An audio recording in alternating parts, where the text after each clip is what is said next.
নমস্কার বন্ধুরা, কেমন আছেন সবাই? Welcome to my cooking channel মায়ের সহজ রান্নায় সবাইকে জানাই স্বাগত।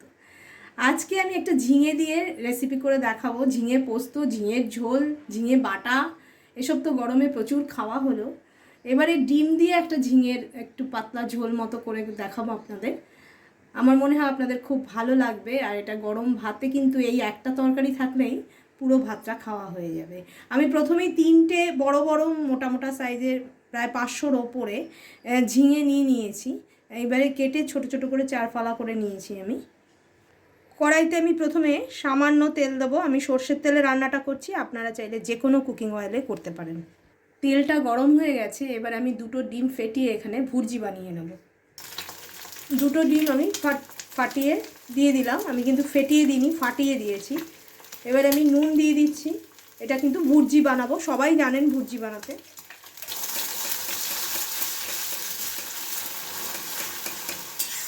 ভুর্জিটাকে একটুখানি ফ্রাই করে নেবো আমি হালকা। দেখুন, ডিমের ভুর্জিটা আমি ভেজে নিয়েছি। খুব লাল করবেন না, তাহলে ডিমটা শক্ত হয়ে যাবে। এটাই ঠিক আছে। এইবারে আমি এটা ঢেলে নেব। এবারে কড়াইতে আমি আবার একটুখানি তেল দিয়ে দেবো, তবে বেশি না, অল্পই দেবো, কারণ এই তরকারিতে বেশি তেল লাগে না। আর আমি এমনিতেও খুব কম তেল মশলায় রান্না করা পছন্দ করি। তেলটা অল্প গরম হলেই আমি একটা শুকনো লঙ্কা দিয়ে দিচ্ছি, গোটা জিরে অল্প একটু দিয়ে দিলাম, একটা কাঁচা লঙ্কাও আমি ফাটিয়ে দিয়ে দিলাম, অল্প নুন দিয়ে দিলাম আমি আগেই, আর দেবো অল্প হলুদ। জিরে আর ধনে আমি শিলে বেটে রেখে দিয়েছি, সেটা আমি দিয়ে দিচ্ছি। সঙ্গে দেবো একটু জল,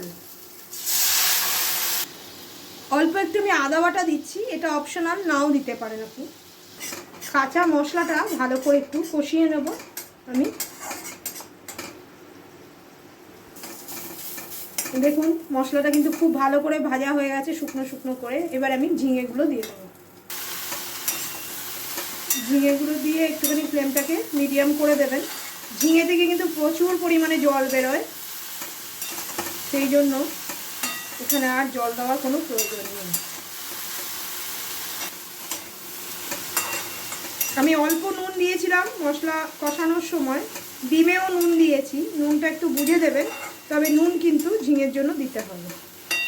আমি একটু নুন দিয়ে দিচ্ছি এখানে।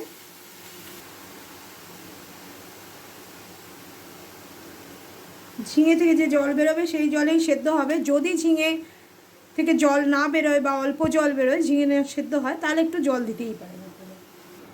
এবারে আমি একটু কয়েক সেকেন্ড ঢেকে রেখে দেবো, যাতে ঝিঙে থেকে জলও বেরিয়ে যায় আর ঝিঙেটা কিছুটা সেদ্ধ হয়ে যায়। কারণ নুনটা দিয়েছি, এখন ঝিঙে থেকে একটু জল বেরোতে শুরু করবে। দেখুন আপনারা, ঝিঙেটা কিন্তু আস্তে আস্তে জল ছাড়ছে। দেখুন, ঝিঙেটা একদম অল্প হয়ে গেছে আর ঝিঙেটা সেদ্ধও হয়ে গেছে প্রায়। এবারে আমি ডিমটা দিয়ে দেবো। আমার কিন্তু জল দিতে হয়নি।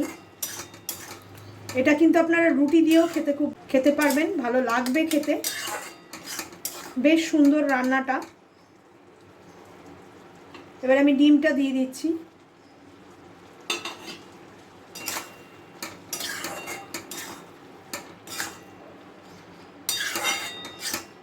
ডিমটা দিয়ে আমি আরেকটু ঢেকে রেখে দেবো। আপনারা যদি একটু পাতলা খেতে চান, তাহলে আর একটু জল দিয়ে দিতে পারেন, পাতলা পাতলা হবে, না হলে এরকমই রাখতে পারেন। ডিমটা দিয়ে একটুখানি আমি ঢাকা দিয়ে দেবো, তবে আমি একটু মিষ্টি দেবো। আমি সামান্য মিষ্টি দিলাম, বেশি দেবো না আমি।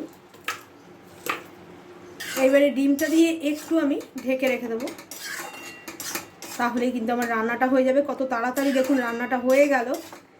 ঝটপট বানিয়ে যখন তখন আপনারা এটা খেতে পারেন।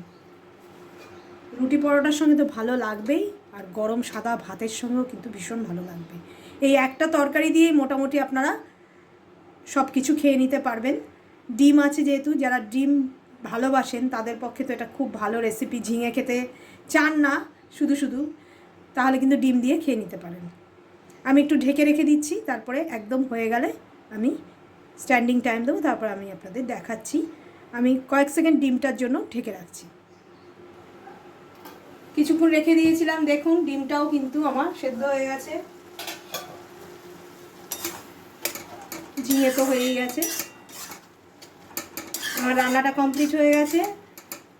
আপনারা চ্যানেলটাকে লাইক করবেন, শেয়ার করবেন, সাবস্ক্রাইব করবেন, আমাদের একটা পেজ আছে সেটাকে ফলো করে দেবেন। আর এই রান্নাটা আপনাদের কেমন লাগলো সেটা কিন্তু কমেন্ট করে অবশ্যই জানাবেন। আমি গ্যাসটা অফ করে দিলাম, আর আমি এখন স্ট্যান্ডিং টাইম দেবো একটু, তারপর আমি আপনাদের প্লেটিং করে দেখাচ্ছি। তৈরি হয়ে গেল ডিম আর ঝিঙের যুগলবন্দি। এই রান্নাটা কিন্তু আপনারা করবেন, এই গরম ঝরঝরে ভাতের সাথেই খাবেন। ডিম দিয়ে আর ঝিঙে দিয়ে নতুন একটি রেসিপি, আমার মনে হয় সবার খুব ভালো লেগেছে। ভিডিওটাকে বেশি বেশি করে লাইক করবেন, আমাদের কমেন্টের মাধ্যমে কিন্তু লিখে জানাতে ভুলবেন না আপনার রান্নাটা কেমন লাগলো। যারা এখনও সাবস্ক্রাইব করেননি তারা সাবস্ক্রাইব করে অল বাটনটি প্রেস করে দেবেন। আপনারা বন্ধু বান্ধব বা রিলেটিভসদের সাথে বেশি বেশি করে শেয়ার করবেন। আমাদের একটা ফেসবুক পেজ আছে মায়ের সহজ রান্না বলে, ওটাকে যারা এখনও ফলো করেননি ওটাকে ফলো করে দেবেন। ওখানেও আমরা এই রান্নার নোটিফিকেশনসগুলো দিতে থাকি। ধন্যবাদ।